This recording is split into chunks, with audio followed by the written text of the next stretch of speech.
Guys, क्या आप जानते हैं कि इस दुनिया का सबसे महंगा दांत किसका था और वो कितने में बिका था? चलिए मैं आपको बताता हूं। इस दुनिया का सबसे महंगा दांत बिका था सर आइजैक न्यूटन का, जिसे सन 1816 में लगभग $3633 में बेचा गया था।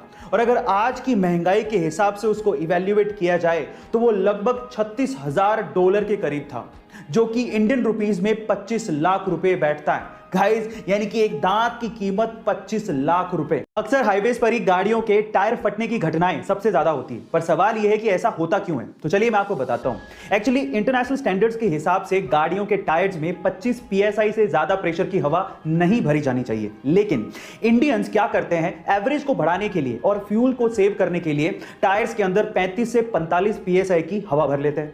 अब जब हाईवे पर वो गाड़ी दौड़ाते हैं तो टायर्स इतने गर्म हो जाते हैं कि अंदर की जो हवा है वो फैलने लगती है, और फैलने से इतना ज्यादा प्रेशर बन जाता है कि टायर बर्स्ट हो जाता है, टायर फट जाता है। इसलिए अपने गाड़ियों के टायर्स में 25 psi से ज्यादा की हवा ना भरें। नोबेल प्राइज को दुनिया के सबसे प्रेस्टिजियस अवार्ड्स में से एक माना जाता है, लेकिन क्या आपको पता है कि इंडिया में सबसे पहले नोबेल प्राइज किस भारतीय को मिला था और कौन सी फील्ड में मिला था? चलिए मैं आपको बताता हूं।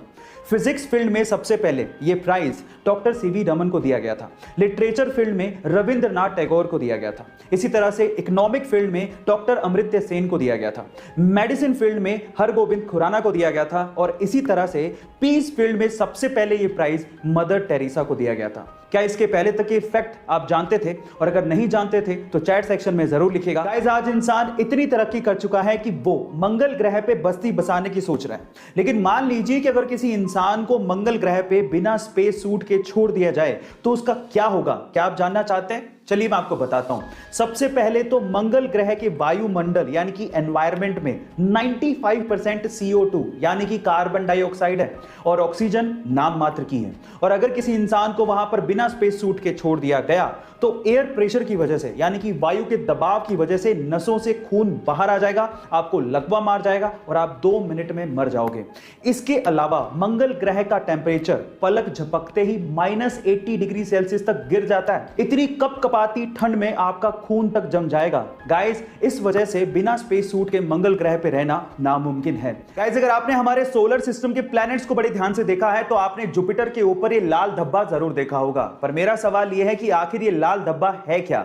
नहीं, ये कोई लाल चट्टान नहीं है, बल्कि ये 350 सालों तक, जी आप ठीक सुन रहे हैं, 350 सालों तक एक्टिव रहने वाला एक तूफान है। और इस तूफान का साइज इतना बड़ा है कि इसमें हमारी धरती तक पूरी की पूरी समा सकती है।